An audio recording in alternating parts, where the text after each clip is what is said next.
Hello, how are you doing? It is a lovely sunny day here in London, although it's very chilly out, but it's nice to see after a few days of quite steady rainfall. Now, I have a big pile of books that I want to discuss.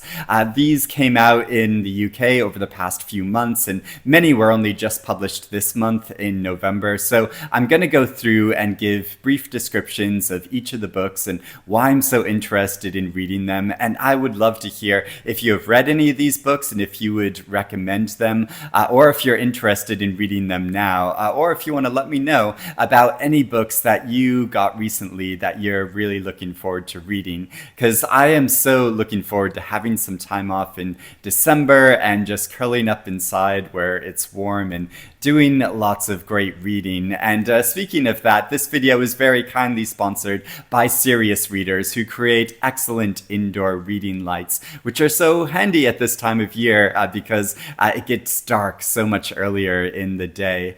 So to start off, I have a very special small book called All of This Unreal Time by Max Porter, and it comes with an introduction by the actor Cillian Murphy because they started communicating and kind of collaborating on a possible film project during the pandemic, and Max wanted to create a writing and a language to express poetically everything that we were feeling and that we wanted to communicate to those people that we loved, but kind of on another kind of plane of language. And Max Porter is so creative in his writing, and he's kind of collaborated with Cillian Murphy for quite a while, ever since Cillian Murphy appeared in a stage production of his first novel, Grief is the Thing with Feathers. And also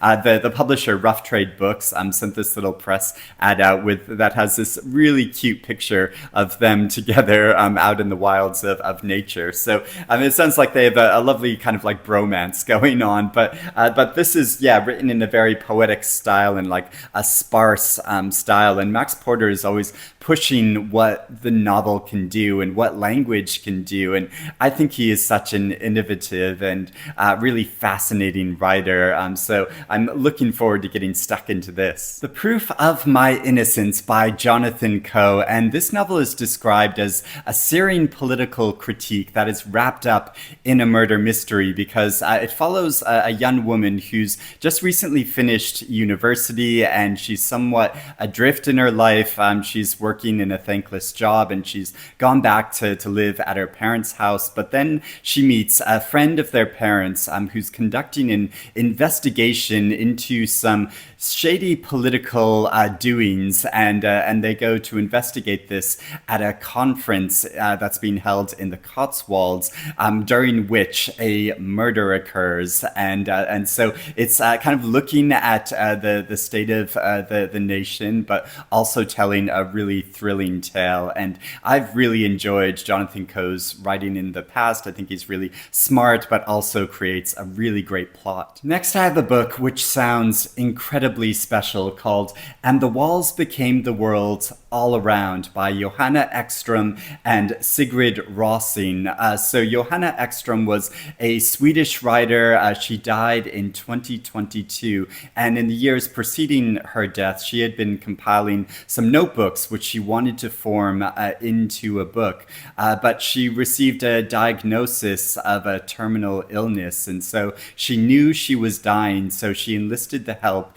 of her very good friend Sigrid Rausing to help complete her book and to go through and edit her manuscripts. And so that is what she did and continued to do after Johanna Ekstrom died. And so what we get are her notebooks, but also some notes by Sigrid Rausing in the text, commenting upon her friend's work and her writing and her reflections on mortality and grief and life, and it sounds like just such a beautiful collaboration. And this cover is so gorgeous and is reflecting reflecting that theme. As I mentioned in the beginning, this video is very kindly sponsored by Serious Readers, who produce high-quality and long-lasting indoor reading lights. And I know they last for a really long time because this, my high-definition light from Serious Readers, has seen me through multiple winters, like the one we're going into right now.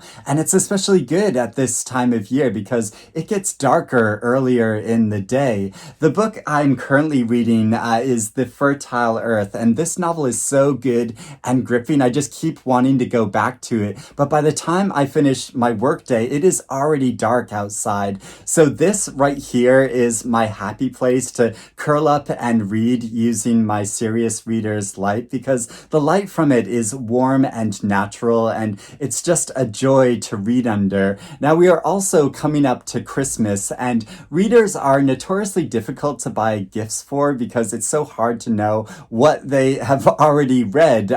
So a great non-book item is a new reading light, and I would really recommend Serious Readers. So I'll put a link to their website below so you can go check them out. And if you decide to buy one for yourself or for a loved one who enjoys reading, then be sure to enter the offer code ERIC24 when you're checking out, because this will save you £100 on a high definition light and give you free shipping within the UK. So if you're looking for the best reading light for the winter months, have a look at Serious Readers. But for now, back to the books. Season of the Swamp by Mexican author Yuri Herrera, and it's translated from the Spanish by Lisa Dillman. And this quite short novel is set in the mid-1800s and follows a man named Benito Juarez, who arrives in the city of New Orleans and discovers the wonders there, but also that human beings are being traded and sold. And later on, he would become the first indigenous president of Mexico, but in this early time, he is sort of being woken up to the harsh realities of the world, and it follows his journey. So the author Valeria Luiselli says of Yuri Herrera that he must be 1,000 years old. He must have traveled to hell and heaven and back again. He must have once been a girl, an animal, a rock, a boy, and a woman. Nothing else explains the vastness of his understanding. Next, I have the novel Savage Theories by Argentinian author Pola Oloixarac and translated by Roy Kessie. And this story follows a woman who's quite savvy and resourceful, but who's very attracted to men that she perceives as intelligent and powerful. And so she becomes obsessed with and stalks a professor of hers. And when she fails to seduce him, she goes after a man who's a former guerrilla, and the story follows people that are involved in the underground scene in Buenos Aires, and looking at the city and the country and the political climate of the country in this dynamic and very personal way. Another newly translated Argentinian novel is The Plains by Federico Falco and translated by Jennifer Croft. And this novel follows 4 seasons in the life of a man who's restoring and tending to a garden as a kind of meditative process of getting over a really bad breakup. And it examines the minutiae of workings in the gardens, but also his changes in his emotional state. So it sounds like a really beautiful and thoughtful story. She's Always Hungry by Eliza Clark, and this is the author's first collection of short stories. It contains 11 quite surreal tales about a whole range of characters, and one story involves a teenager who longs for the perfect skin, and another story is about a scientist who is caring for a very delicate alien flower. And I like how on the cover it looks all like pink and pretty, but then you see the hand hand that's coming out of the tub, and it's quite creepy. So this is an author that I've never read before, but one of those authors that I've been collecting her books. Every time she has a new book out, I get a copy of it, and they're sitting on my shelves waiting to be read. I feel like it's an author that I'll really enjoy her work, even though I've never actually read it before. So I think this story collection will be a good place to start to kind of like test out her work to see if I actually do enjoy her work or not, and if I want to finally get to her novels. Another author that I've been meaning to read for a while is the late Roberto Bolano, and there's a new edition of his very big novel, The Savage Detectives, and this story follows two men in Mexico City in 1975 who are on the run, and they're trying to track down a poet. And so it's about the mystery of their past and the immediacy of their present and the tension of that. And so yes, I've been wanting to read this for a long time, but this is another author that maybe before I plunge into his novels, I should read some of his short stories. And there's also a new edition of, well, for the first time, his collected short stories that are brought all together in another like quite big book. But I think this will be a good way of like reading some of his stories and seeing how I get on with his work. His writing is meant to be very like melancholic and thoughtful, and usually I really jibe with that kind of work. The Daring Young Man on the Flying Trapeze by Armenian-American author William Saroyan. And this collection was first published in 1934, but it's just been reprinted in this new edition and comes with a foreword by Stephen Fry. And it's a collection of stories about people who are kind of lost souls and struggling to make their way in the world. And this author was meant to be very influential to Jack Kerouac and the Beat movement.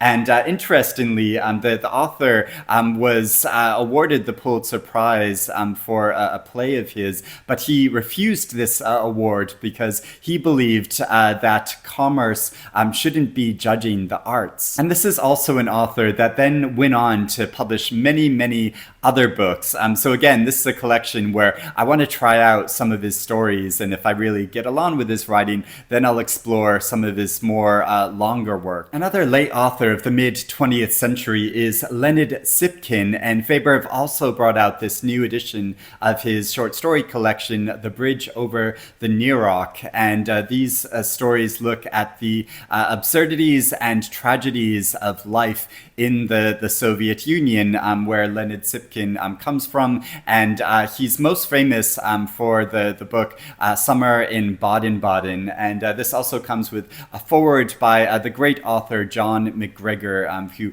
I really admire. A really powerful sounding new poetry collection is Forest of Noise by Mosab Abu Toha, who's a Palestinian author who was living and working and publishing poetry in Gaza before the assault on this region. And his house was bombed and his personal library was destroyed. And so he created this new collection of poems, which is reflecting upon that experience, but also about the importance of art and literature amidst all this war and chaos. Now, I'm not someone that reads all that much poetry myself. I often feel like I need to be kind of eased into this form of writing. And so a new book that is not necessarily a book of poetry itself, but a book about poetry is Indeterminate Inflorescence by South Korean author Lee Seong-Bok, who's a poet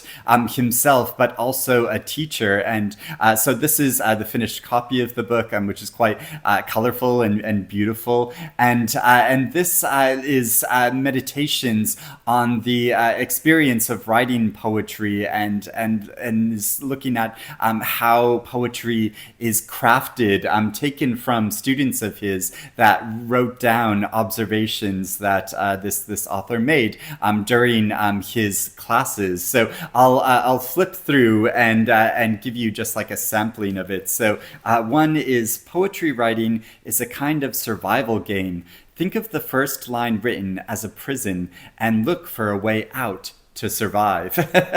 So I think this will be a great book to kind of like flip through and take inspiration of whenever I want to go back to reading some more poetry. Now, this year marks 100 years since the birth of the great author James Baldwin. So there's been a number of books brought out about his writing and lots of celebrations of his work. And a new book of nonfiction is called Walking in the Dark, James Baldwin, My Father and Me by Douglas Field. And this is a nonfiction kind of essay slash memoir reflecting upon James Baldwin's work and life, but also upon Douglas Field's own life and how his experiences and thought process kind of like intersect with James Baldwin's own. And I love biographical works that really take into the biographer's experience himself. There's a new edition of Granta magazine out, and they always have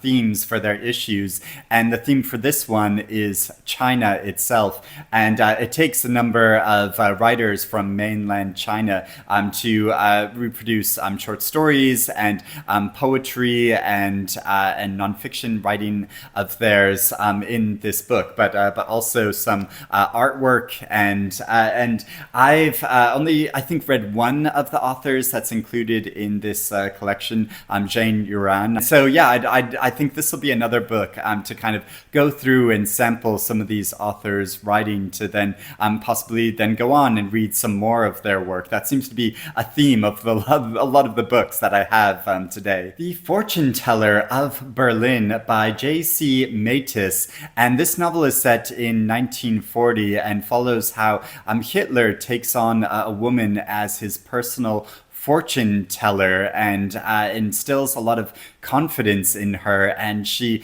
disapproves of what Hitler's doing, but realizes that she is in this special advantageous position of power and can influence him in certain ways, and so it follows her on this perilous journey during wartime. The Making of Brio, McPride by R.A. Rugg, and this novel follows a man who believes that he's not the one that's crazy, it's the rest of the world that's crazy, and he starts seeing a psychotherapist who he believes can really like give him insight and clarity about the world. But the psychotherapist has slightly nefarious designs on regarding like data collection, and this is a novel described as being for fans of like The Curious Incident of the Dog in the Night and The Life of Pi, and I was a big fan of those books, so I'd be curious to try this story. Heavenly Bodies by Imani Aru, and this novel is described as a fantasy romance novel about a woman who's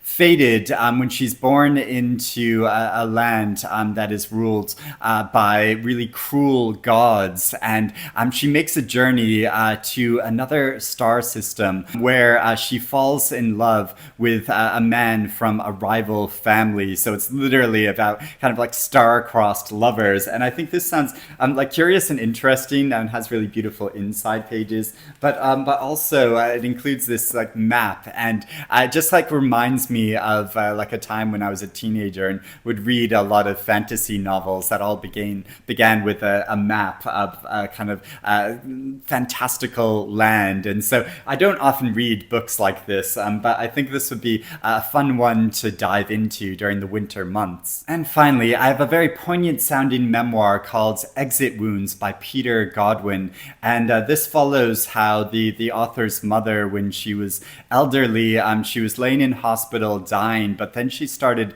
speaking in a voice and an accent which is very different from her normal voice, and so he explores her life and her backstory, how for a lot of her life she lived lived and worked as a doctor in Zimbabwe, and so it explores this family past, but also the political history of Zimbabwe, and so it sounds so fascinating and meaningful and like a really touching story. So those are all of the new books I want to talk about. Like I said, I'd love to hear if you've read any of these books or if you're interested in reading any of them now, or let me know about any other new books that you're looking forward to reading over the winter months. But I hope you're doing well and that it's sunny and nice where you are, and I will speak to you again soon. Bye bye.